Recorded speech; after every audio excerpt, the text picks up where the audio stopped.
7-8 महिने झाले कारण नगरपालिकेची निवडणूक झाल्यापासून आणि जिल्हा परिषदची आचारसंहिता असेल, विधान परिषदेची असेल, असे आधीमध्ये थोडंसं इंटरप्शन होतं, कामांचं पण थोडंसं हे चालू होतं. थोड्याशा गेल्या 5 वर्षामध्ये प्रशासकीय राजवट चालू होती. त्या प्रशासकीय राजवटीच्या कालावधीमध्ये बॉडी नव्हती. त्यामुळं आपल्या इथल्या ज्या काय प्रथा परंपरा ज्या आहेत प्रशासकीय नगरपालिकेच्या, त्या नवीन अधिकाऱ्यांना थोडं समजायला थोडासा वेळ गेला. 4-5 महिने त्यांनाही द्यावे लागले. ते गरजेचं पण होतं. त्यामुळे थोडंसं असं थोडंसं कामकाज चालू झाले चांगल्या पद्धतीनं. काही दिवसापासून थोडंसं प्रिंट मीडिया असेल, सोशल मीडिया असेल, इलेक्ट्रॉनिक मीडिया असेल, त्या माध्यमातून मला असं वाटतंय प्रशासकीय कालावधीमध्ये झालेल्या ज्या चुका आहेत, निश्चितपणे जी चूक आहे ती चूकच आहे.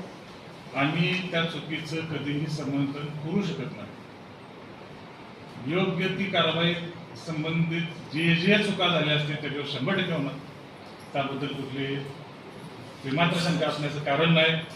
शेवट हा जनतेचा पैसा आहे आणि प्रशासकीय कालावधीमध्ये जरी चुका झाल्या असल्या तरी त्या निश्चितपणे या बॉडीला ते अधिकार आहेत त्याच्यावर योग्य ती कारवाई करण्याची.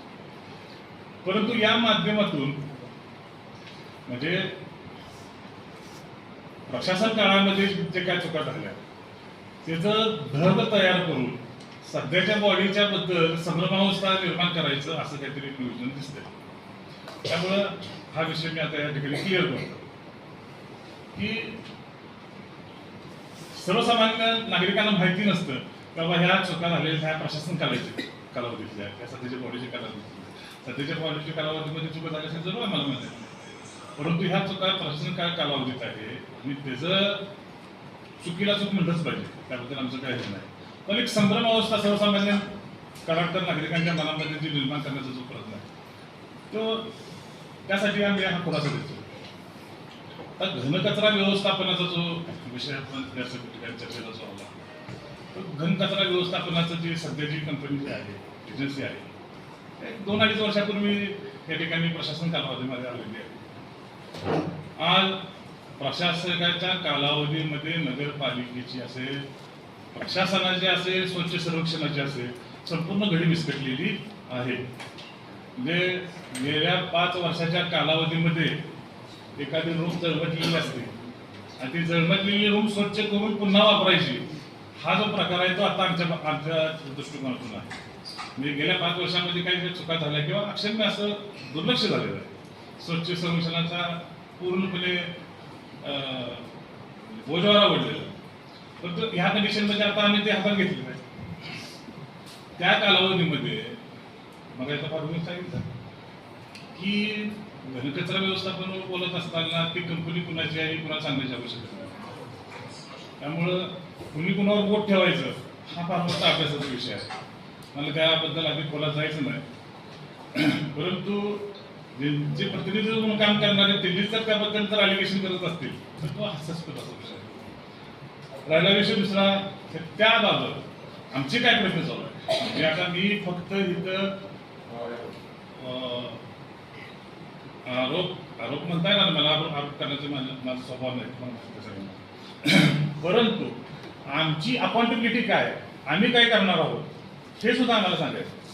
कारण नुसतं त्यांनी काय केलं ह्यांनी काय केलं म्हणण्यापेक्षा आपण काय करतोय गावांना आज आपण विश्वास ठेवलाय, गावांना आज मॉडेल निवडून दिले तर त्या दृष्टिकोनातून आज घनकचरा व्यवस्थापनाच्या बायोमॉलिकचं जे टेंडर निघालेलं आहे त्याबरोबर गॅसिफायर म्हणून परवा आपल्या इथं अजेंडावर सब्जेक्ट मंजूर झालेला आहे. 1000 डिग्री सेल्सिअसच्या टेम्परेचरमध्ये ओला असू दे सुका असू दे हा कचरा पूर्णपणे बर्न होतो आणि 1 टनामागं 7-8 किलोची फक्त फ्लाय ॲश त्यामध्ये निर्माण होते. त्या फ्लाय ॲश निर्माण होत असताना त्या फ्लाय ॲशपासून आपण ब्रिक्स करू शकतो, इतर ते सिमेंटची पाकळी वगैरे त्या टाईपमध्ये आपण त्याचा वापर करू शकतो. आणि हा गॅसिफायरमुळं जो कचऱ्यांचे ढीग लागतात हा प्रश्न बऱ्यापैकी संपला. सुरुवातीला 3 कोटीची 3 टनाची गॅसिफायची मशीन टाकलेल्या त्याबरोबर ते सक्सेस झाल्यानंतर आणखीन दुसऱ्या टप्प्यामध्ये पुढच्या शिल्लक राहिलेल्या कचऱ्यासाठी आपण पुन्हा गॅसिफायनंतर आपण फ्युअल पॅलेट नावाचा एक प्रकार आहे. त्या फ्युअल पॅलेटच्या ह्याच्यामध्ये आपण होतो. CBG म्हणून एक जो प्रोजेक्ट आहे त्याला अंतरिम स्वरूप असतो, मोठ्या प्रमाणाचा असतो प्रोजेक्ट. म्हणजे त्या प्रोजेक्टमध्ये आता आपण गोळेश्वरचा कचरा उचलतोय, गोळेश्वरच्या कचऱ्याचा आपण विलगीकरण करतोय, त्याच्या प्रक्रिया करतोय. तसे इतरही ग्रामपंचायतीचे कचरा आपण त्या ठिकाणी उचलून आपण तो विलगीकरणाचा CBG म्हणून जो प्रोजेक्ट आहे त्याचा डिपेअर आपल्या कामावर चालू आहे. मोठ्या प्रमाणात युद्धपातळीवर काम चालू आहे त्याचं, तो आपण हे करतोय जेणेकरून येणाऱ्या एक 50 वर्षाचा काळ विचारात घेता आपल्याला कराड शहराच्या आरोग्याचा प्रश्न कायमस्वरूपी निकाली करायचा. ह्या प्रोजेक्टवर अंतिम स्वरूपाचं काम चालू आहे. कुठलाही प्रोजेक्ट करत असताना तूप खाल्लं गेलं की दुरुपयोग येत असतं. आताच्या आम्हाला बॉडी म्हणजे 2 आचारसंहिता, त्यात SIRचं काम चालू आहे, त्यात जनगणनेचं काम चालू आहे.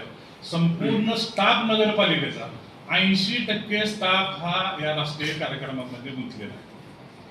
तरीही आम्ही हा यातून म्हणजे अत्यल्प अशा स्टाफमध्ये आम्ही आमचं काम चालू केलेलं आहे. आज काही प्रश्न निर्माण जुने झाले मी आता सांगितलं तुम्हाला. दुसरा एक महत्त्वाचा विषय आहे की आमदार निधीचा प्रस्ताव किंवा आमदार निधी आलेला नगरपालिका वापरत नाही असा काही ठिकाणी आरोप केला गेला. म्हणजे तुम्हाला आमदाराचे पैसे वापरायचे नाहीत का? तर एक गोष्ट आमची भूमिका आहे, म्हणजे स्पष्ट भूमिका आहे की कराड नगरपालिकेच्या विकासामध्ये जे कोण मदत करतील, जे कोण या विकासाचं काम आणण्यासाठी सहकार्य करतील त्या सर्वांचं कराड नगरपालिका स्वागत करेल. आमचा उद्देश हा नेहमी संकुचित कधीच नव्हता. याच्या अगोदरही जे कामं आली त्या कामांना ठराव देण्याचं, त्या कामांना जे सहकार्य करण्याची भूमिका आहे त्यांची नेहमीच राहिलेली आहे. आणि याच्या अगोदरचं आमदार साहेबांचं आम्ही अभिनंदन करतो की कराड विकासाचं त्यांनी निधी आणलं. परंतु कोणी असं दाखवत असेल म्हणजे कोणाला तरी कुणाच्या गुडमुखमध्ये जायचं म्हणून जर कोण काही जर एक वेगळा प्रयत्न करत असेल तर मला निश्चितपणे खात्री आहे की ज्यांच्या गुडमुखमध्ये जायचं आहे त्यांना सुद्धा हे आवडणार नाही. कारण तुम्ही एक साधी सिंपल गोष्ट आहे की आता विरोधाला विरोध करायचा हा जो दृष्टिकोन आहे, अण्णाभाऊ साठे दलित इतर नगरोत्तर हे 24, 25, 26 27 काम अजून जायचे. तर यामध्ये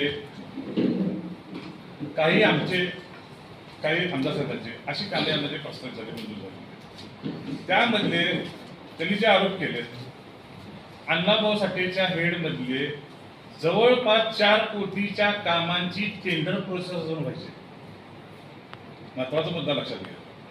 अण्णाभाऊ साठेच्या जवळपास 4 कोटी इतक्या रकमेच्या कामांची टेंडर प्रोसेस अजून वर्क इन प्रोग्रेस चालू आहे.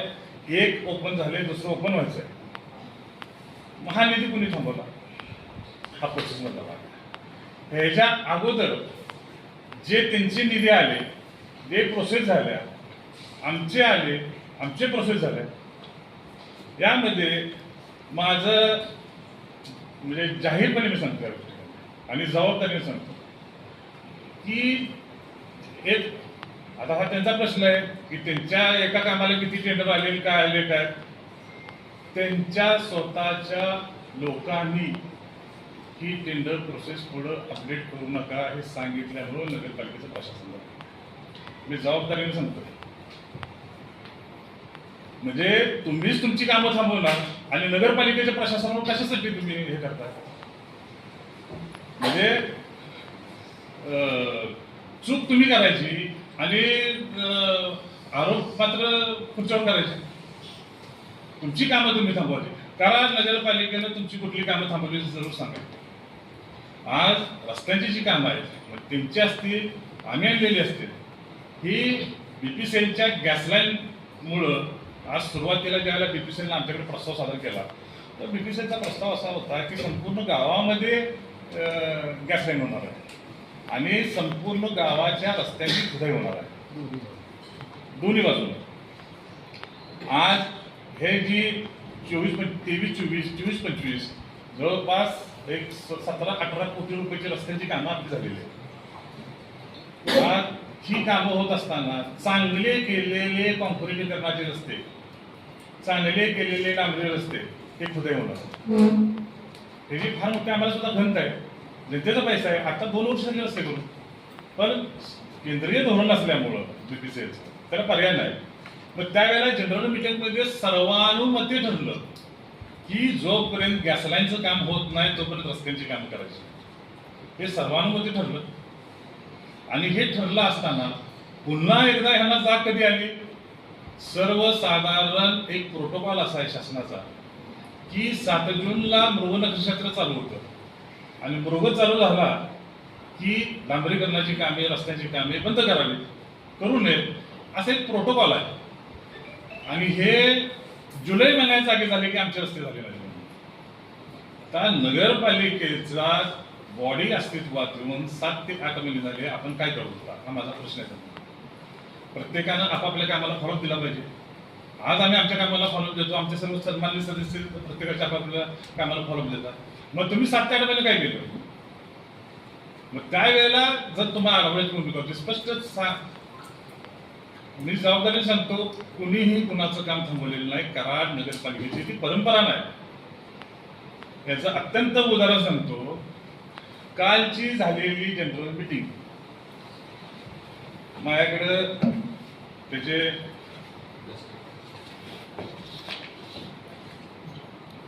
हा अजेंडा.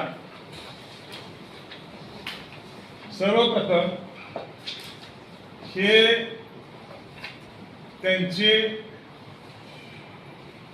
ह्याच्यावरचे 111 आणि अजेंड्यावरचे 3 असे 114च्या आसपास विषय आम्ही मतानं मंजूर केल्या. हे भारतीय जनता पार्टीच्या सदस्यांचे कालच्या मीटिंगमध्ये मंजूर केलेले विषय.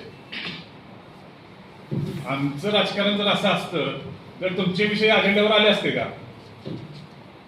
हे कालच्या मीटिंगचे विषय, जर 28 तारखेचे झालेल्या त्यांचे 111 आणि अजेंड्यावरचे 2-3 विषय, असे विषय आम्ही स्वतःहून मोठ्या मनानं मंजूर केले. आमच्याही सदस्यांचे 10 विषय घेतले होते आम्ही. म्हणजे जेवढे सत्ताधारी सदस्यांचे विषय घेतले तेवढे विरोधी पार्टीच्या सदस्यांचे विषय घेतले. म्हणजे हे का सांगत नाही तुम्ही? त्याबरोबर बहुमत आमचं आहे. मागासवर्गीय समिती गठीत केली, त्यामध्ये वृक्ष प्राधिकरण समिती गठीत केली, त्यामध्ये बाळ संरक्षण समिती गठीत केली, त्यामध्ये जैवविविधतेची समिती गठीत केली. त्यामध्ये आमची मेजॉरिटी आहे. आम्हाला बहुमतानं आम्ही त्यामध्ये सगळे सदस्य आमचे जातात, सगळे सदस्य जातात. तरी सुद्धा कामकाजामध्ये विरोधकांनाही समाविष्ट केलं ही आमची तर चांगली लोकसभा असावा म्हणून या ठिकाणी मागासवर्गीय समितीमध्ये 3 सदस्य त्यांचे घेतले. आज वृक्ष बाळ संरक्षण समितीमध्ये 4 प्रभागामध्ये 4 महिला सदस्य अध्यक्ष केले. वृक्ष प्राधिकरण मध्ये 2 सदस्य त्यांचे घेतले. जैवविविधतेमध्ये 1 सदस्य घेतला. म्हणजे आम्ही तुम्हाला कामकाजामध्ये सुद्धा समाविष्ट करतोय. 5 म्हणजे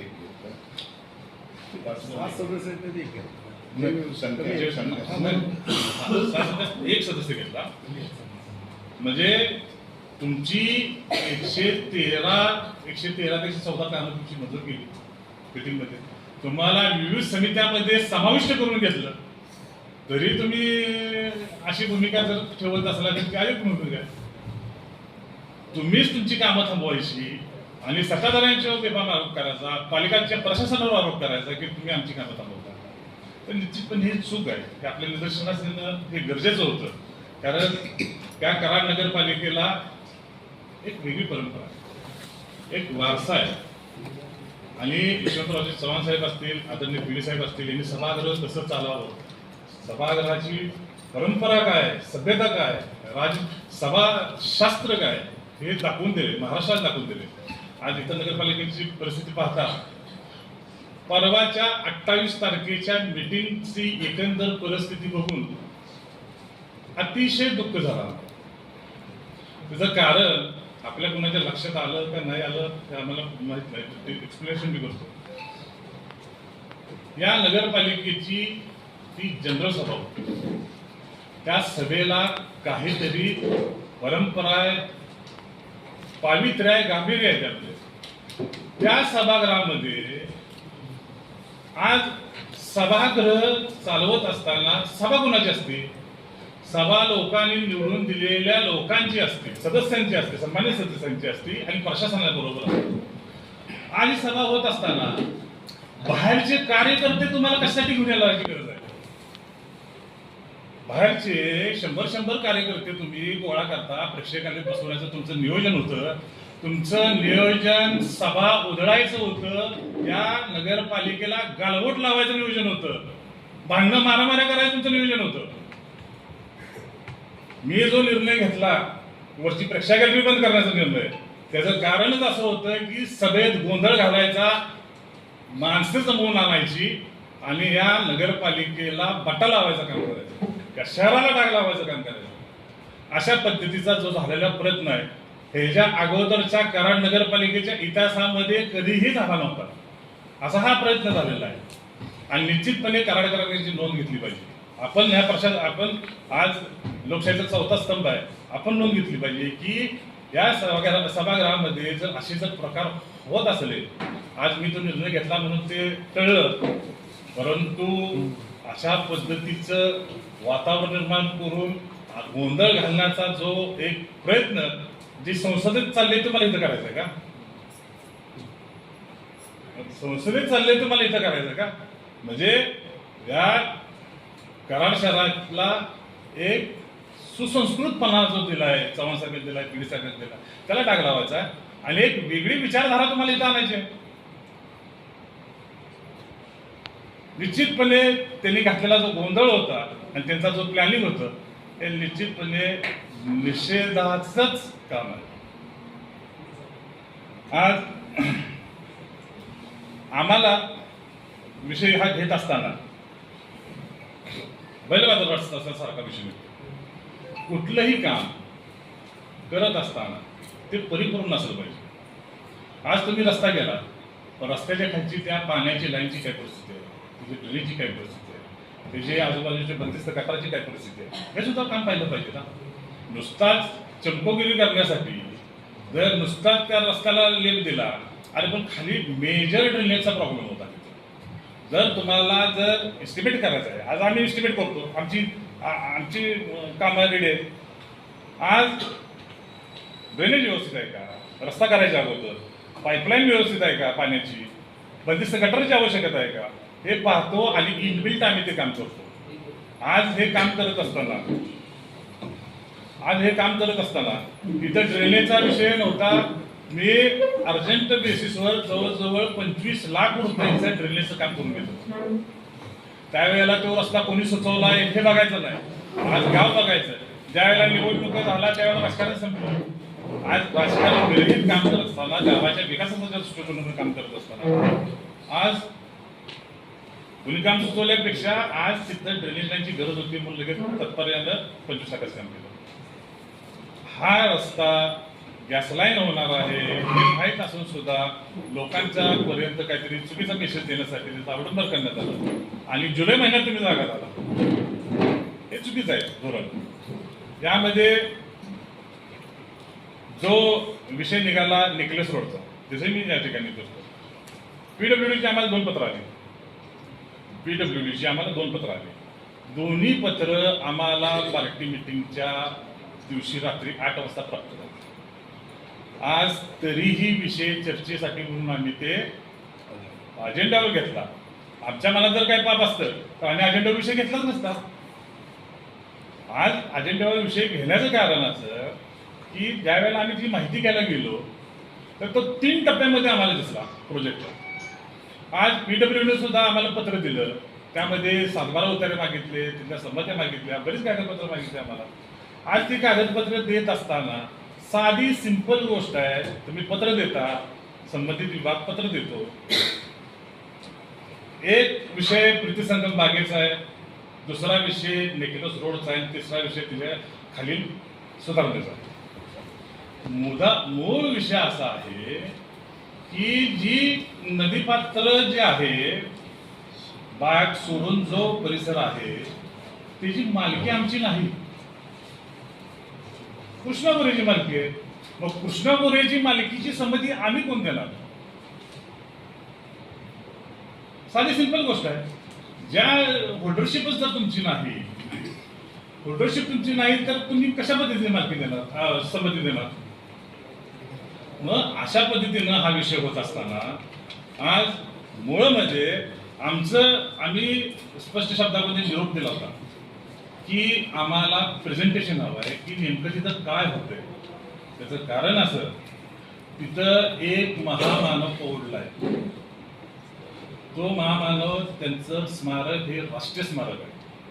त्या कारागृहाची अस्मिता आहे, त्या कारागृहाचा श्वास आहे. अशा ठिकाणी आपण संमती कशाला देतोय हे तर आपल्याला माहित पाहिजे. जर चुकीचं काय झालं तर येणारी पिढी आपल्याला माफ करणार नाही, पाक कराड माफ करणार नाही. त्यामुळं आपण जर एखादी आपली ही इमारत बांधतोय तर आपण पाहतो ना तिथं काय केले, किचन कुठे केले, ते काय केले, हॉल कुठे केला, न पाहता त्यांनी, म्हणजे मला सन्मान्य सदस्यांचं त्या खूप म्हणजे वाईट पण वाटलं, केवळवाला प्रयत्न त्याचा वाटला की काहीतरी दाखवण्यासाठी नाही अगोदर संमती द्या, मग ती बघू. अरे अगोदर संमती, आपण कशाला संमती देतोय हे तर पाहिलं पाहिजे. आणि ज्या गोष्टींची अधिकार आपल्याला आहे, ज्या गोष्टी आपण देऊ शकतो, ती गोष्टी सोडून कृष्णा गोरेची संमती आम्ही कशी देणार? आणि तुमचा प्रोजेक्टच काय आहे ह्याबद्दल आम्ही अनभिज्ञ आहे. आणि आम्ही पीडब्ल्यूडीला एक विरोध केला होता की तुम्ही आम्हाला प्रेझेंटेशन करू नका, तुमचा रोल नाही तो. प्रेझेंटेशन कुणी केलं पाहिजे? जी आर्किटेक्चर इंजिनियर अथॉरिटी आहे, ज्याला आपण पीएमसी म्हणतो, त्या पीएमसीनं आम्हाला प्रेझेंटेशन दिलं पाहिजे ना. आता स्टेडियमच्या वेळेला प्रेझेंटेशन कुणी दिलं? पीएमसीने दिलं. तसं आता आम्ही डॉक्टर बाबासाहेब आंबेडकरांचं स्मारक असेल, महात्मा फुलेचं असेल, अण्णाभाऊ साठेंचं आम्ही स्मारक घेतलं, शिवतीर्थाचं घेतलं, संबंधित पीएमसी आणि स्थानिक नागरिक असं घेऊन आपले जनरल सभागृहात, जनरल मीटिंग हॉलमध्ये आपण प्रेझेंटेशन घेतलं. आपल्याला आठवतंय, कामाची अशी पद्धत पाहिजे. आज तुम्ही संबंधित पीएमसीनं आम्हाला प्रेझेंटेशन देणं गरजेचं आहे, तसा आम्ही निरोप दिला होता. आणि हा प्रेझेंटेशनसाठी आम्ही पीडब्ल्यूडीच्या मागे लागायची गरज नाही. काय पीडब्ल्यू आम्हाला फॉलो, आमचा जरूर केला तुम्हाला, आम्हाला प्रेझेंटेशन हवं आहे आणि प्रेझेंटेशन हे पीएमसीने दिलं पाहिजे. आम्हाला नेमकं बघितलं पाहिजे की चव्हाण साहेबांची समाधी इथं आहे, हा कॉर्नर आहे, हा कॉर्नर मधनं नेकलेस रोड जाताना चव्हाण साहेबांची समाधी अफेक्टेड होत्या का? तिथं फ्लायओव्हर होतोय का? चव्हाण साहेबांची समाधी आणि प्रीतिसंगमाचं नातं अतूट आहे. त्या दोघांच्या मध्ये काय होते हे सुद्धा आम्हाला पाहणे गरजेचं आहे. का फ्लायओव्हर वरनं समाधी बघणार आहे मी, हे सुद्धा आम्हाला पाहणं गरजेचं आहे. मग आम्हाला माहिती न देण्याचं कारण काय? आणि हा टास्क कशासाठी की मग माहिती होता तुम्ही संमती द्या. अरे असं कसं? आमचं कृष्णामाई आहे तिथं खाली, तिचं मंदिर अफेक्टेड होते का? रामदेव होतं आमचं. आज असे प्रश्न आहेत आम्हाला. आज स्वामी प्रीतिसंगम बाग आहे आमची खाली, चव्हाण साहेबांचं राष्ट्रीय स्मारक आहे. परवा आमचा एक सदस्य, आमचे सन्मान्य सदस्य तिथं गेले तर स्टेडियम मध्ये आत प्रवेश दिला गेला नाही म्हणजे प्रवेश तुम्हाला. म्हणजे त्या परिसरातले ते सदस्य, त्या परिसरातल्या सदस्यांना स्टेडियमच्या गेटवर बाहेर थांबवण्यात आलं आणि स्पष्ट शब्दात नाही म्हणून सांगण्यात आलं, तुम्हाला आज सोडता येणार नाही. मग उद्या कराडकरांना तुम्ही चव्हाण साहेबांच्या समाधीवर सोडणार नाही असा जर प्रसंग झाला तर केवढाला पडत ते, म्हणजे काय करणार नाही ते समजलं पाहिजे ना तुम्ही. हा विषय कुठल्याही आक्षानं, कुठल्याही विषयानं, चांगला जर विषय असेल तर आमचं वेलकम आहे. आमचं चांगल्या कामाला आमचं नेहमी आहे, एक वाक्य आहे, ना पिकाचा पैसा देतो ना पिकाची पोळी देणाराचे हात हजार दुबळी माझी जोडी. कराड शहराचा पालकत्व म्हणून आम्ही काम करत असताना जे जे न्याय विकासासाठी येतील त्यांच्यासाठी आमचं पायगाड्या घालून आम्ही त्यांचं स्वागत करू. परंतु हे करत असताना ह्या सेन्सिटिव्ह परिसर आहे, संवेदनशील भाग आहे तो. परवा त्या कारवांच्या विषयाला 4 जण सस्पेक्ट केले आहेत, 1 जणाची हेड ऑफची वेतनवाढ रोखली गेली. एवढा सेन्सिटिव्ह तो भाग आहे. मग तिथं नेमकं काय होणार आहे हे कराडकरांना माहिती तर पाहिजे. त्याच्या अगोदर न माहिती देता तुम्ही आम्हाला संमती दिली पाहिजे, हा जो केवळ प्रश्न होता तो निश्चित चुकीचा होता. त्याबरोबर दुसरा विषय असा, श्री नर्सिंग होमच्या तिथल्या जागेचा 53 क्रमांक ती जागा. आता एक गोष्ट सांगतो, कराड नगरपालिकेचे जनरल फंड हा म्हणजे जवळपास ₹1.25 कोटी लाईट बिल, तुमचं इतर आउटसोर्सिंगचे कर्मचारी, या सगळ्या गोष्टीला रॉ वॉटर आपण तिथून उचलतो. म्हणजे तसं रॉ वॉटर मीटर झालं तर ₹1.5 कोटी आम्हाला महिन्याला लागतात. आज जनरल फंडाची परिस्थिती पाहता नगरपालिकेचे आर्थिक उत्पन्नाचे स्रोत वाढणं ही काळाची गरज. या दृष्टिकोनातून आम्ही कर्मवीर भाऊराव पाटील पार्किंग जो 4.5 कोटीचा प्रोजेक्ट आज या ठिकाणी आमचे फिश मार्केट, आपलं फिश मार्केटचा प्रस्ताव शासनाकडे प्रस्तावित जवळजवळ 1 वर्ष झाले गेले.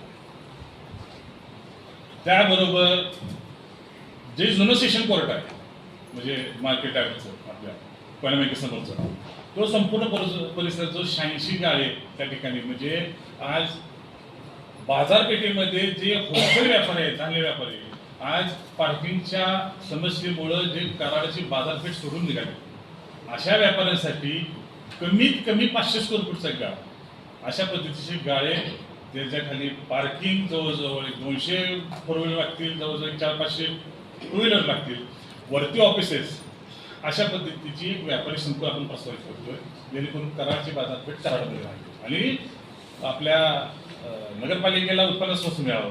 भाऊराव पाटीलच्या आपल्या संकुलाच्या तिथं जवळजवळ 35-36 गाड्यांचं आहे, त्याच्यावरती ऑफिसेस आहेत, त्याच्यावरती पार्किंग आहे आणि खाऊ गल्लीसाठी सुद्धा त्यामध्ये आपण ठेवलेलं. फिश मार्केट कसं आहे, कृष्णा नाका जो जकात नाका म्हणतो आपण, पूर्वीचा जकात नाका जुना, ती जागा असेल, तिथं व्यापारी संकुल करतोय. चर्चच्या मागच्या बाजूला आपण महिला बचत गट संकुल करतोय. आपण आता हा विषय सांगण्याचं कारण असं आहे की जे छत्रपती संभाजी भाजी मार्केटचा वरचा मजला बांधला आपण, जिथं जिथं नगरपालिकेच्या दृष्टिकोनातून उत्पन्नाचे सोर्सेस वाढवता येतील ते सोर्सेस वाढवण्याचं काम या ठिकाणी आपण करतोय. त्या दृष्टिकोनातून श्री नर्सिंगच्या समोरची ही जी जागा आहे 53 क्रमांकाच्या आरक्षणची, जो यांनी प्रस्ताव आणला की तिथं गार्डन आणि फुटपाथ करावं, वॉकिंग ट्रॅक करावं.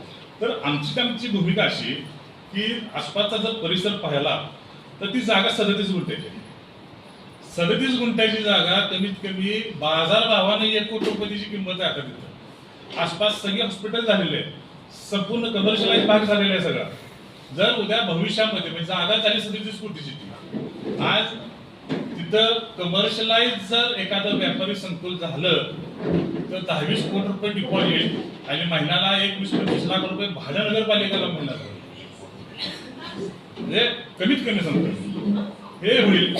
आता तुम्ही प्रश्न काढला काय जणांनी की अरे तिथं गार्डन पाहिजे, तर आज या ठिकाणी एक माहितीसाठी म्हणून सांगतो आपल्याला, कराड नगरपालिकेचे एक्झिस्टिंग 5 काय आता त्यात एक नवो गार्डन स्वराज्य कॉलनीत आलं, एक्झिस्टिंग 5 आणि 2 नवीन गार्डन, एक बनपुरी कॉलनीत आणि एक स्वराज्य कॉलनीत, असं 7 गार्डनचे रिन्युएशनचे 5 आणि 2 हुतात्मा स्मारकासहित आणि 2 नवीन अशा 7 गार्डनचा प्रस्ताव शासन दरबारी दाखल झालेला आहे. लवकरच याचा निधी प्राप्त होऊन सगळ्या गार्डनची कामं होणार आहेत. त्यामध्ये प्रीतिसंगम गार्डनला म्हणजे प्रीतिसंगम बागेला आपल्या चव्हाणसाहेबांच्या 20,40,00,000 रुपयेचे आपण प्रस्ताव तयार केला. त्यामध्ये मागील भुईकोट किल्ला सुद्धा जीर्णोद्धार आपण त्यामध्ये करणार आहोत. भुईकोट किल्ला सुद्धा म्हणजे नवीन पिढीला समजलं पाहिजे की इथं भुईकोट किल्ला आहे. यामध्ये तिथं चव्हाण साहेबांचं एक वैशिष्ट्यपूर्ण आपल्या प्रस्तावामध्ये आहे बघा. पहिलाच प्रस्ताव स्वर्गीय यशवंतरावजी चव्हाण समाजबंध येथे ऑडिओ व्हिजन हॉल बांधले. आज पुढच्या पिढीला चव्हाण साहेब कळले पाहिजेत. आज आपल्या इथं सहली येतात, शैक्षणिक सहली येतात. त्या शैक्षणिक सहलीला चव्हाण साहेबांचे समाधी बघतात, पण चव्हाण साहेबांचं कार्य तर माहीत पाहिजे पुढच्या पिढीला, युवा पिढीला. त्यासाठी 20 मिनिटाची डॉक्युमेंटरी फिल्म चव्हाण साहेबांच्यावर तयार करायची आणि ती ऑडिओ व्हिजन हॉलमध्ये त्या दाखवायची विद्यार्थ्यांना, जेणेकरून पुढच्या पिढीला यशवंतराव चव्हाण साहेब समजले पाहिजेत. अशी ती थीम आहे. त्याबरोबर चव्हाण साहेबांच्या समाधीच्या मागच्या बाजूला आज कुणाचं लक्ष जाय का मला माहिती नाही, मागचा बुरुज आहे तो जरा सद्यस्थितीत कंपोस्ट केलेला आहे बापू सोळंकीची वरची तिथं. तर त्याला संरक्षक भिंत म्हणून पण उपयोग येणार आहे. आणि अशी 100 फुटाची म्युरल वॉल आपण तयार करतो. त्या म्युरल वॉलमध्ये चव्हाण साहेबांच्या जीवनावर आधारित 9 प्रसंग आहेत. म्हणजे टिळक हायस्कूलमध्ये जो पहिला झेंडा लावला तिथे अटक झालेला तो प्रसंग असेल, संयुक्त महाराष्ट्राचा मंगल कलश असेल, चव्हाण साहेब ज्या वेळेला मुख्यमंत्री झाले, संरक्षण मंत्री झाले, असे ज्या वेळेला पंडित नेहरू चव्हाण साहेबांच्या घरी आले त्यावेळेला विटा मातांनी 1 रुपया पंडित नेहरूंच्या हातात ठेवलेला तो प्रसंग असेल. असे 9 प्रसंग, जे प्रसंगाचे म्युरल्स आपण तयार करतोय आणि त्या पुढे गेल्यानंतर आपण एक ऍप्लिकेशन तयार केले की तो प्रसंग ऑडिओ व्हिजनच्या माध्यमातून आपल्याला समजेल. अशा पद्धतीची ती म्युरल वॉल आपण त्या ठिकाणी चव्हाण साहेबांच्या घेतलेली आहे. संपूर्ण भुईकोट किल्ल्यात आपण हे करतो. भुईकोट किल्ला पुन्हा प्रकाशात आणतो. चव्हाण साहेबांची समाधी स्थळ जे आहे, प्रतिसंगम बाग आहे, त्याचं चांगल्या पद्धतीनं म्हणजे आता पावसात गेले तर साऊंड सिस्टीम बुडते आपली, ती साऊंड सिस्टीम उचलून घ्यायची. कुठे काय सुधारणा आहे. चव्हाण साहेबांच्या समाधीची काय फरशा क्रॅक गेल्यात किंवा काय गेलं ते विषय असते. असे जवळजवळ 20,40,00,000चा तो प्रस्ताव आमचा ऑलरेडी शासन दरबारी गेलेला. गार्डन शहरातली साथीच्या साथी या ठिकाणी आपण डेव्हलप करतो. कराड शहराला आणखी नवीन गार्डन असावे असं नाही. अजून सुद्धा कराड शहराच्या वैभवामध्ये एक नवीन मोठं गार्डन येते. मी आतला सस्पेन्स तुमचा फोडणार नाही दादा, परंतु पश्चिम महाराष्ट्रामध्ये असं नसेल असं ते असेल. कमीत कमी 4 एकरामध्ये ते असेल. न भूतो न भविष्य. कराड शहराचं गार्डन बघण्यासाठी पंचक्रोशी येईल, पश्चिम महाराष्ट्रात लोक येतील असं ते गार्डन असेल. त्यामुळं निश्चितपणे आपल्याला आज योजना आल्या, आज डीपीडीसीची योजना असतील आणि त्या पाणी पुरवठा असेल, जमीन असेल, 15%, 10%, 15% लोकसभागाची रक्कम लागते. आज 200 कोट, 300 कोट, 400 कोट म्हणायला सोपं आहे, पण त्याचा लोकसभा भरणं हे सुद्धा तेवढीच मोठं काम आहे. आज लोकसभासाठी आम्ही खर्च काढणार नाही. आज तो लोकसभा हा आर्थिक उत्पन्नाच्या सोर्समधूनच बघावं लागेल. नगरपालिका चालवत असताना आर्थिक नियोजन हे तेवढंच महत्वाचं आहे. जनरल फंडाच्या जीवावर नगरपालिका चालू शकत नाही, परंतु त्याची काय लोकसभागाचे विषय जे असतील ते पैसे उभा केले पाहिजे. दैनंदिन कामकाजाला जे लागतात ते उभा केलं पाहिजे. आज आम्ही पार्ले बलिवडीची जागा परवा मोजणी झाली. आज तिथं जवळपास 26 एकर जागा आपल्याकडे प्राप्त आहे. नगरपालिकेला 42 लाख रुपये महिन्याला लाईट बिल आहे. तिथं सोलर पार्क आपण तयार करतोय. म्हणजे महाराष्ट्रात आमचा प्रयत्न असा आहे की कराड नगरपालिका ही स्वतःची 42 लाख रुपये लाईट बिल वाचवून बचत करून जी उर्वरित लाईट आहे, एनर्जी आहे, ती शासनाला विकून त्यातून आर्थिक सोर्सेस कसे मिळतील अशी स्वयंपूर्ण पैसे कमवणारी नगरपालिका ही कशा पद्धतीने हा प्रोजेक्ट करते यासाठी आमचा प्रयत्न आहे. म्हणजे नगरपालिकेच्या जनरल फंडावरचा ताण हा कमी झाला पाहिजे, आर्थिक उत्पन्नाचे सोर्सेस चांगल्या पद्धतीने झाले पाहिजे, यासाठी आमचा प्रयत्न आहे. मग त्या दिवशी चर्चा झाली, चर्चा साधक बाधक झाली. त्यामध्ये ते पैसे कंपाऊंड वॉल वापरूया म्हणलं आमची हरकत नाही, कंपाऊंड वॉल वापरा. मग नाही ती पातळी करूया की त्यात. अरे बाबा पातळी केला, वर्षभरात ते प्रोजेक्ट चालू करायचा आहे तिथं. जनतेचा पैसा वाया घालवायचा का? 1,20,00,000 म्हणायची कशाला? मी म्हणलं कंपाऊंडरला घालावं, कंपाऊंडर वाया जात नाही, आतला पाचवे उकरायला लागणार. मग त्यावेळेला भविष्यामध्ये वर्षासाठी पाचवे करायचा, जनतेचा पैसा असा पोहे करायचा का? तर तुमचा हात काय म्हणून, आणि हात चांगल्या ठिकाणी करा. जनतेचा पैशाचा मात्र करण्याचा तुम्हाला कोणता अधिकार नाही. आमची भूमिका त्या जागेचा सुयोग्य वापर व्हावा आणि त्या सुयोग्य वापर होऊन नगरपालिकेला त्यातून उत्पन्नाचा सोर्सेस मिळावा, असे त्या जागेचं नाही. इथले अनेक जागेचे आता सांगितल्या पद्धतीने आमचे प्रयत्न चालू आहे. टोटल सगळ्या बागा मिळून एकूण 42 कोटीचे प्रस्ताव शासन दरबारी आहेत, सगळ्या साथीच्या भागामध्ये. यामध्ये आमदार साहेबांना सुद्धा मला असं वाटतं की आमदार साहेबांना सुद्धा या ठिकाणी माहिती व्यवस्थित दिली जात नाही, असं माझं स्पष्ट म्हणणं आहे. ही माहिती व्यवस्थित मिळाली जात नाही, त्यामुळं त्यांनी पत्र त्यावेळेला दिलं होतं. तर माहिती म्हणजे अण्णाभाऊसाठीची 4 कोटीची कामं अजून टेंडरिंग झालेलं नाही. त्याचं जे झालेत ते बाबा काही झालेले रस्ते ते गॅस लाईनमुळे थांबलेले आहेत. नंबर 3 उर्वरित कामं तुमच्याच लोकांनी थांबवलेली आहेत, असा झालेला तो प्रकार आहे. त्यामुळं त्यामध्ये आता यामध्ये हॉकर झोनचा एक उल्लेख झाला परवाच्या. आता हॉकर झोनचा जो उल्लेख झाला त्यामध्ये एसटी स्टँड परिसराचा जो भाग आहे, जिथून नवग्रह मंदिरची जी उभी लाईन आहे, बऱ्यापैकी तिथं आणि कर्मवर भावाकडे संपतो त्या आतल्या मोकळ्या पटाकाने, तिथं हॉकर्स आपल्या स्टँड परिसरातले करायचं चाललंय. तर त्याला परिवहन विभागाने त्याला तक्रार दाखल केली. त्यांनी तक्रार म्हणजे ऑब्जेक्शन घेतलं. त्यांनी वाहतूक शाखेला पण कळवलं. आज आमची आता नेमके वाहतूकचे सुरेश साहेब होते, ते बदली झाली, नवीन साहेब आले आहेत. आमचा डायलॉग सॉल्व आहे.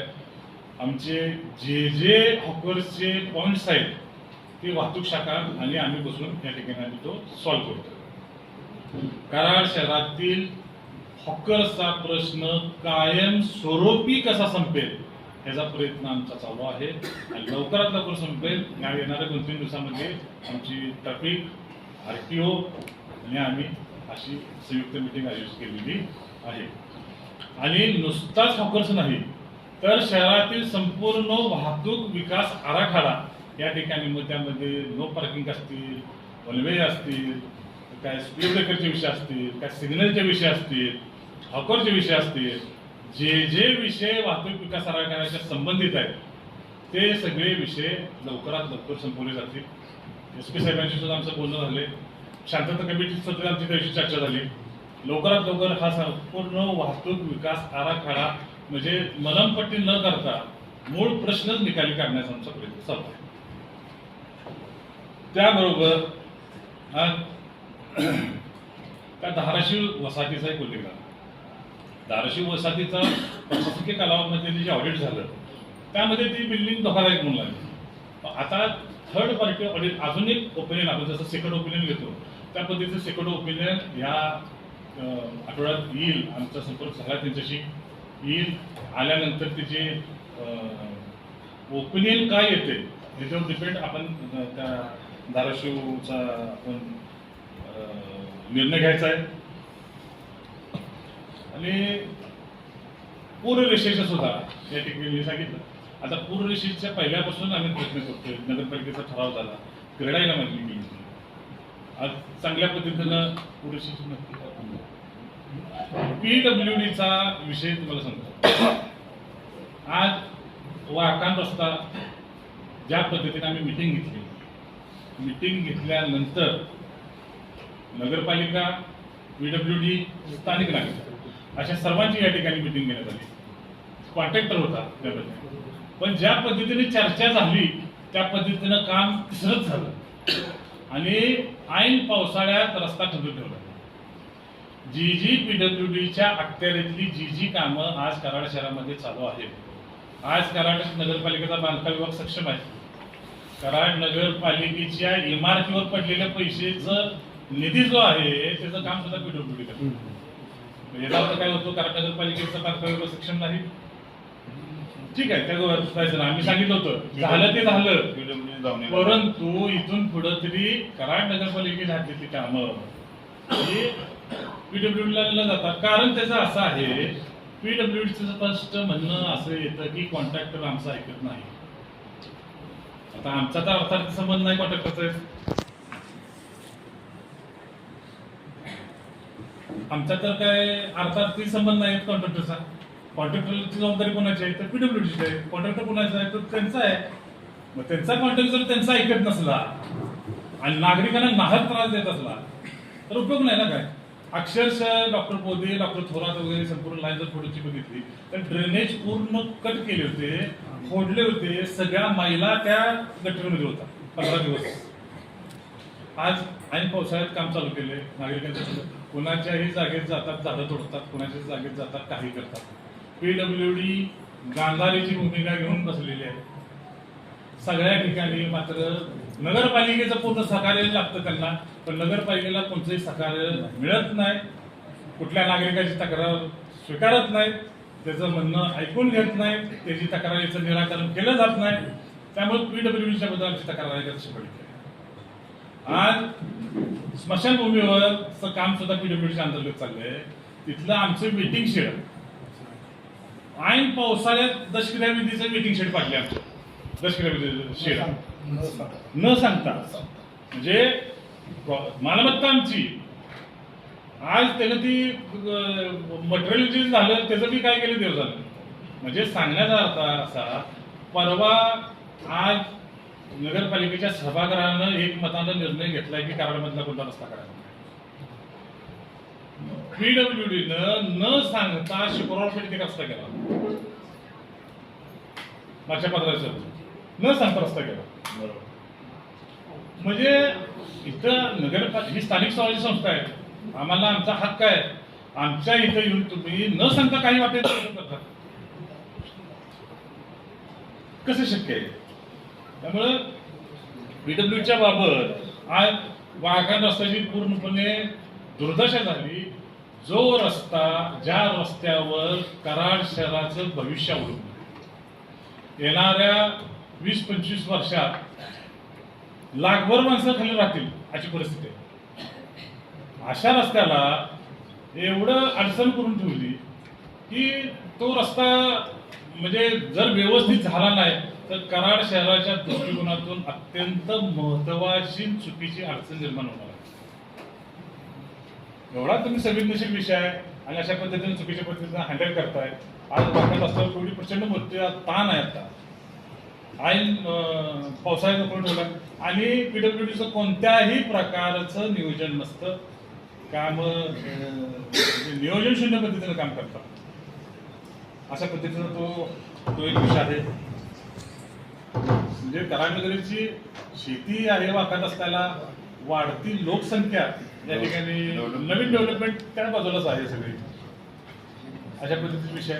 आता वाकड रोडला जरा कधी आपण फेरफटका मारला तर बघा, नगरपालिकेच्या मालकीच्या ज्या स्ट्रीट लाईट खांबासहित पिक्चर सहित घेऊन गेले, खांबासहित पिक्चर सहित घेऊन गेले. झाड विना परवाना झाड नगरपालिकेच्या हातात तोडायचे झाले तर वृक्ष प्राधिकरणाची त्याला संमती पाहिजे. म्हणजे असा बेबंद कारभार चालू आहे. त्यामुळे हे आमच्या तक्रारी.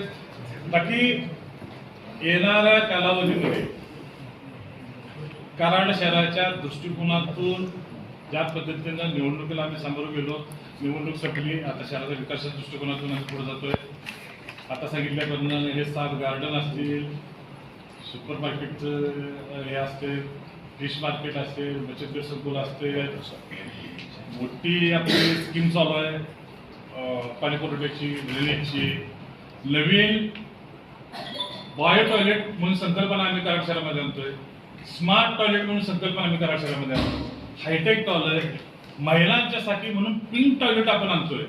त्याची 4 पहिल्या टप्प्यामध्ये कोल्हापूर नाका, बाळनाथ बुवाचा मठ आणि पृथ्वी संगमनेर घाटावर 2 पिंक टॉयलेटमध्ये महिलांच्यासाठी त्याची म्हणजे changing room with sanitary pad वगैरे सगळ्या अशा महिलांच्यासाठी पूर्ण सोयीने युक्त असं ते पिंक टॉयलेट आपण आणतोय. आज बाजारपेठेमध्ये गेले तर अनेक महिला कर्मचारी आहेत, त्याची खूप वॉशरूमच्या दृष्टिकोनातून हेळसांड होत असते. त्याबरोबर एक चांगल्या पद्धतीचं एक स्मार्ट टॉयलेट 4 आणि बायो टॉयलेट जवळजवळ ते 19 ठिकाणी आहेत, ते आपण ह्या ठिकाणी करतोय. म्हणजे नवीन आता भाजी मंडईची सुद्धा सुधारणा या ठिकाणी चालू आहे. छत्रपती संभाजी भाजी मार्केट चालू करण्याच्या दृष्टिकोनातून प्रयत्न चालू आहे. सगळे आपले नागरी आरोग्य सेवा केंद्र ह्या चालू आहेत. सगळ्या शाळा संपूर्ण रंगरंगोटी दुरुस्ती करत त्याचं संपूर्ण सोलर सहित म्हणजे आज शाळांना लाईट बिल व्यवस्थापन समितीला भरायला लागते. त्या प्रत्येक शाळेला सोलर आपण देतोय. संपूर्ण शाळा चालू आज 10 नंबरची शाळा जिथे फक्त 2 फूट राहिला होता, ती 10 नंबरची शाळा आज 400 विद्यार्थी इथं आले. नवीन 68 ऍडमिशन झाली. अशा शाळा म्हणजे कराड नगरपालिकेचा शैक्षणिक गुणवत्ता वाढण्यासाठी सुद्धा आम्ही मोठ्या प्रमाणात ठिकाणी प्रयत्न करतोय. आता क्रमांक 1 उदाहरण सांगतो, म्हणजे कुठलाही प्रस्ताव तयार करत असताना परिपूर्णरित्या तयार करायला पाहिजे. म्हणजे आता अनेक विषय आहेत, त्यातला मगाशी मी तुम्हाला सांगितलं गैरव्याज रस्त्याचा, तसाच एक दुसरा विषय उदाहरण म्हणून सांगतो. प्रभाग क्रमांक 3 मध्ये रेव्हेन्यू कॉलनी येथे बीएमडीसीचं एस्टिमेट केलंय, परंतु बीएमडीसी करायच्या अगोदर तिथे जीवन G2 करणं अपेक्षित आहे. त्याशिवाय तो बीएमडीसी होणारच नाही. त्याचा बेस असा आहे तरच ते रस्ता करून उपयोगाचा आहे. अशा पद्धतीची काही चुकीची एस्टिमेट सुद्धा झालेली आहे. जे प्रस्ताव तयार करत असताना कोणाला तरी बरं वाटतं, नागरिकांना बरं, त्यापेक्षा ते काम परिपूर्ण होते का, ते काम टिकणार आहे का, असे सुद्धा प्रस्ताव तयार करणं त्या ठिकाणी गरजेचं आहे. आज आपल्याला माहीत आहे की आता सगळे शिवतीर्थ असेल, आंबेडकर पुतळा असेल, आपला महात्मा फुलेंचा परिसर असेल, नानाभाऊसाठी असेल, ते 3 समाज मंदिर आहे, जिम आहे, मुजोड कॉलनीचं संविधान भवन आहे, उर्दू शाळेचं विकासाचं काम आहे. म्हणजे आता शिवरापेठ महात्मा मंदिर तिथं तिथे नवीन व्यायामशाळा आपण करतोय. म्हणजे जवळपास आत्ताच्या दृष्टिकोनातून छत्रपती शाहू महाराजांचं स्मारक आपण या ठिकाणी नव्यानं करतोय, जीर्णोद्धार करतोय. स्वातंत्र्यवीर सावरकरांचं स्मारक या ठिकाणी आपण हे करतोय. म्हणजे आता मी कामं जे आम्ही हाती घेतोय, तुमच्यामध्ये एक राहिलेलं आठवण करून देतो. आज 1 ऑगस्ट आहे, लोकमान्य टिळकांची पुण्यतिथी आहे. ज्या दिवशी त्यांचा मृत्यू झाला त्या दिवशी कारण एक मोठी सभा झाली होती. त्या दिवशी टिळक हायस्कूलची स्थापना झाली. तो इतिहास टिळक हायस्कूलवरून घ्या. त्यानंतर टिळकांचं सुद्धा योगदान आहे, 100%. ते जरा माहिती घ्या. आज आपण अण्णाभाऊंना हे केलेलं अभिवादन, टिळक हायस्कूलमध्ये जाऊन टिळकांना सुद्धा अभिवादन करून या. तो पुतळा फक्त टिळक हायस्कूलमध्येच आहे. आणि आपल्याकडे जो निम्मे टिळक हायस्कूलचे विद्यार्थी असतात, तुम्ही शिवाजी हायस्कूलचा असेल कुठल्या आम्ही सिलेक्ट आहे उपाध्यक्ष आहे. त्याला काय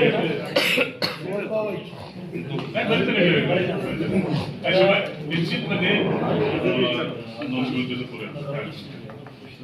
आता सांगण्याचा अर्थ असा की मागची कामं एवढी आहेत, प्रस्तावित कामं एवढी आहेत. मला तुम्हाला सांगायला गेलं तर 1 तास लागेल, पण निश्चितपणे काम कृतीतून दाखवायचं आमचा प्रयत्न आहे. त्यामुळं जास्त न बोलता या ठिकाणी आमचं एकच धोरण आहे, आमचा ध्यास कराडचा. साधं शॉर्ट स्वीट वाक्य, शांतता सामूहिक सहजीवन आमचं, आणि या गावाचा गावफळ आणि या कराड शहराचा विकास हे आमचं साधं धोरण आहे. आणि या धोरणानुसार आम्ही वाटचाल करतोय. कोणताही असं मनात न ठेवता चांगल्या पद्धतीनं एक ब्रॉड विचारानं आम्ही पुढे जाऊन काम करणार आहोत. आज या निमित्तानं असे दर 6 महिन्याला सर्व पत्रकार बंधूंना आमची अकाउंटेबिलिटी आम्ही मांडणार आहोत की ज्या आपल्या माध्यमातून असं वाटतं की त्यांनी आरोप केला म्हणून तुम्ही उत्तर द्यायसाठी आम्हाला बोलवलं. नाही आमची कसंच त्यांनी आरोप केला. आज त्यांचे आरोप महिन्याभर झाले चालू आहेत. आम्ही काही उत्तर नव्हतं दिलं. परंतु परवाच्या जनरल मीटिंग मधला जो प्रकार आहे त्यामुळं आणि गावामध्ये निर्माण झाल्याचा संभ्रम आहे. आज आम्ही जर उत्तर दिलं नाही तर ते आरोप आम्हाला मान्य आहे असं अर्थ होतो त्याचा. त्यामुळे त्याचंही आम्हाला निराकरण करायचं होतं आणि आम्ही काय करतोय हे आम्हाला सांगायचं. त्यांनी बी साक्ष दिलेले आहे की सगळे विषय एकमतानं झाले. एक विषय हे झाला आता अध्यक्ष त्यांनी मान्य केले का आम्हाला? प्रशासन आणि सत्ताधाऱ्यांमध्ये समन्वय नाहीये का? कारण की त्या जनरल मीटिंग मध्ये रावसाहेबांनी असं सांगितलं की लेटर मिळालेलं आहे. लेटर त्यांना या नेकलेस रोड बाबतचं मिळालेलं आहे. ते 10 दिवस मिळेल, 5 दिवस मिळेल, 7 दिवस मिळेल, हा मॅटर करत नाही. तुम्हाला लेटर आलेला आहे, मग प्रशासनानं तुम्हाला दिलेलं नाहीये का? किंवा एवढा मोठा प्रोजेक्ट आपल्या शहरामध्ये येतोय, अनेक शहरांना निधीसाठी मुंबाबूम करावी लागते, आपल्याकडे जर येतोय. तुमचं म्हणणं रास्त आहे, इथं चव्हाण साहेबांची समाधी आहे, त्याला इजा पोचली नाही पाहिजे, आपली अस्मिता आहे, हे सगळं बरोबर आहे. पण जर एवढा मोठा प्रोजेक्ट इथं येत असेल, त्यांनी नाही तुम्हाला माहिती दिली, तर तुम्ही एक पाऊल पुढे टाकून या प्रोजेक्ट संदर्भात माहिती का घेतली नाही? का प्रशासनानं तुम्हाला दिली नाही म्हणून तुम्ही प्रशासनावरती बोलवताय? एक गोष्ट असेल का, PWDनं पत्र दिलं कुणाला? मुख्याधिकारी, बरोबर. मुख्याधिकारी म्हणजे प्रशासन तो प्रशासन असा हा प्रकार चालतो. आता आम्हाला पत्र 14 जुलै जरी तिथं आलं असलं तरी आम्हाला त्याची कल्पना कधी दिली, म्हणजे पत्र आम्हाला कधी मिळालं? 8 दिवसांपूर्वी. आपण म्हणता 750 कोटीचा प्रोजेक्ट आहे. आता हा प्रस्ताव वर निघालाय, तो पण निधी वरून प्राप्त झाल्यानं आम्ही अडवलाय अशाचा भाग नाही. ऐका ना माझं मी सरळ बोलतो, मी निधी मिळालाय असं म्हणत नाही. निधी प्रस्ताव. येणार, प्रस्ताव आहे, मी असं म्हणतो. हा, तर प्रस्तावासाठी जी काही एनओसी लागते नगरपालिकेची, की जी काही डॉक्युमेंटेशन लागतं त्या संदर्भात आपण जर विचार आला त्यामुळे आपल्याला बहुतेक विषय ऐकत नाही आला की आम्हाला माहिती पाहिजे. कारण नगरपालिका 750 कोटीचा हा प्रोजेक्ट आहे. आज नगरपालिका पूर्णपणे आमचं म्हणणं काय होतं, PWD आम्हाला प्रेझेंटेशनचा उपयोग नाही. आम्हाला प्रेझेंटेशन कोणी दिली पाहिजे? PMCने दिली पाहिजे. जी आर्किटेक्चर किंवा इंजिनिअरिंग जी असोसिएशन आहे त्याचं PMC म्हणतो आपण त्याला, त्यांनी आम्हाला प्रेझेंटेशन दिलं पाहिजे. काम कोण करणार आहे, म्हणजे प्लॅनिंग कोण आहे, प्लॅनिंग अथॉरिटी कोण आहे, तर ती PMC आहे. आमचं म्हणणं होतं PMCने आम्हाला द्यावं, आम्हाला दाखवावं. जसं स्टेडियमच्या बाबत झालं तसं व्हावं. नाही, हे म्हणणं. आणि दुसरी गोष्ट, त्यांनी नेकलेस रोड जो आहे त्याची मालकी आमची नाहीच ना. नाही, हे म्हणणं तुम्ही सभागृहात पण मांडलं. माझं असं म्हणणं आहे, तुम्ही म्हणताय कुणी प्रेझेंटेशन करावं, हे रास्त आहे, त्याला कोण नाकारत नाहीये. पण मला काय म्हणायचं आहे, आम्ही निरोप दिला होता. नाही, त्या दिवशी विरोधकांनी पण असं म्हटलेलं आहे की आम्हाला कुणी यांनी संपर्क साधलेला नाहीये, पत्र येऊन सुद्धा त्या दिवशी प्रेझेंटेशन साठी लोक यायचे होते. आता तुम्ही त्यामध्ये क्लास काढला की PWDचा उपयोगच नाही काय, आमचा अनुभव चुकीचा आहे. मला काय म्हणायचं आहे, हा शहराच्या विकासासाठी निधी आला असता. नाही, अजून काय येणार नाही का? आला असता ना, आला असता, अजून येणार नाही का? याच्यामध्ये एवढी वेळ आहे घालवण्याचं तुम्ही एक पाऊल पुढे का नाही का? विरोध कुठं केलाय? नाही, आम्ही आमचे विरोध नाही केलेला. नाही, एक जी अथॉरिटी आहे, समजा आता PWD आम्ही पत्राला आम्हाला, आम्ही PWDला कळवलं की आम्हाला PMCचं प्रेझेंटेशन हवं आहे. आता ते प्रेझेंटेशन देणं त्यांचं काम आहे का आम्ही मागं लागत बसायचं? प्रेझेंटेशन त्यांनी दिले पाहिजे. PMC कोण आहे हे आम्हाला माहित पाहिजे का नाही? आम्हाला कागद कोणाचा आला? आम्हाला PWDचा. संबंधित PWD आम्ही सांगितलं की आम्हाला PMCचं प्रेझेंटेशन पाहिजे. आता त्यांनी देणं ते काम आहे ना. असं आदरणीय यशवंतराव चव्हाण साहेब, 10 पावलं पुढे जाऊ. 10 पावलं पुढे आलो. एक पाऊल खोल्याचा अर्थच असा आम्ही अजेंडा विषय घेतला. नाही, आपल्याला काय म्हणते, यशवंतराव चव्हाण साहेबांचं काय? समाधीपासून तो मी ते आधीच क्लिअर केलं ना, ते अस्मिता करायचं. अस्मिता आहे, तिथं काय होणार मी आहे? ते आधीच क्लिअर केलं, त्याच्याबद्दल ना नाहीये. आमचं एक पाऊल पुढे होतं म्हणून आम्ही अजेंडा विषय घेतला इमिडिएट. आणि त्याची करूनच चर्चा येईल, त्यांच्याकडे प्रोजेक्ट आम्ही बसू, चर्चा करू, नागरिकांच्या किंवा आणि समाजाविषयी विषय काय आहे अधिक विचारासाठी तर खूप आहे. तो काय नामंजूर नाही. नामंजूर नाही. विरोधक सभा उधळतील असं का तुम्हाला वाटतं? माणसं आणली ना वरची. माणसं काय प्रेक्षकांना पण नाही, नाही, प्रेक्षापूर्वक दरवेळेचं असणं. गाडी साहेब, आपण इतक्या वर्ष नगरपालिकेत प्रेक्षक गॅलरी नेहमीसारखी असणं, त्यामध्ये नेहमीपेक्षा फरक दिसणं, त्यात फरक आहे ना. आणि पहिल्या मीटिंगला ते त्या समोर पेटीचा विषय, आता तुम्हाला हा विषय काय सांगतो, स्किप झाला होता विषय तो 9 मीटरचा विषय, 6 मीटर आणि 9 मीटर, बरोबर आहे. हा विषय प्रशासकीय कालावधीचा विषय. आज सोमवार पेठेतल्या बऱ्यापैकी नागरिकांनी मागणी केली की आमचे रस्ते 9 मीटरचे व्हावे. पार्किंगच्या प्रश्नाची किंवा वाहतुकीची एवढी जटिल समस्या आहे सोमवार पेठेमध्ये की आमच्याकडे 2-3 अर्ज आत्ता आले बरं सह्यांच्या नागरिकांच्या की आमचा 9 मीटरचा व्हावा. आता 9 मीटर जो रस्ता ऑलरेडी झालेला आहे प्रशासनाच्या कालावधीत, ज्याला एका बिल्डिंगला त्यातल्या परमिशन दिलेली आहे नगरपालिकेने, बिल्डिंग उभा राहिलेली आहे, आज ती परमिशन रिवोक करता येते का, हा तांत्रिक बाब आहे. त्यासाठी स्थळ पाणी करून आपण निर्णय घेऊया आणि नगरपालिकेला तो कोर्टात गेला जाणारच, तो कोर्टात तो संबंधित जी इमारत आहे तो जाणार ना कोर्टात. मग अशा गोष्टीला जर कोर्टामध्ये नगरपालिकेला फेस करायचं आहे तर नगरपालिकेची टेक्निकल बाजू ही स्ट्रॉंग पाहिजे. त्यासाठी आपल्याला अभ्यास केला पाहिजे, स्थळ पाणी केली पाहिजे. यासाठी आम्ही तो वेळ घेतला. तर त्यांना एवढं झालं नाही ते झालंच पाहिजे, आत्ताच झालं पाहिजे. आता आत्ता काय झालं पाहिजे, नगरपालिकेत काय टेक्निकल बाब आहे, वर कोर्ट आहे, संबंधित अपील अथॉरिटी आहे. RTI तुम्हाला माहिती अधिकारी सांगतात ते दिलं पाहिजे. 1-1.5 महिन्यापूर्वी स्पीड ब्रेकर बसवले त्याचं आणि इकडे उर्दू शाळेजवळ, तर ते सगळे तुटून गेले. नाही त्यामध्ये थोडस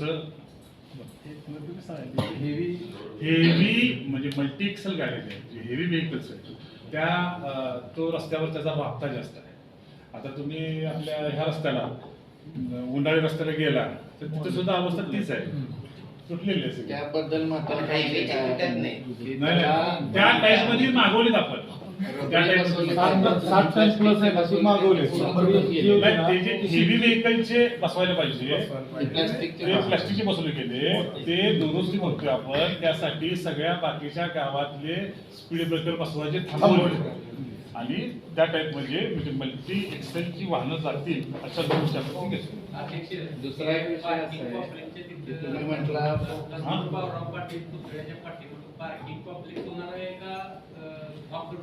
दोन्ही होणार,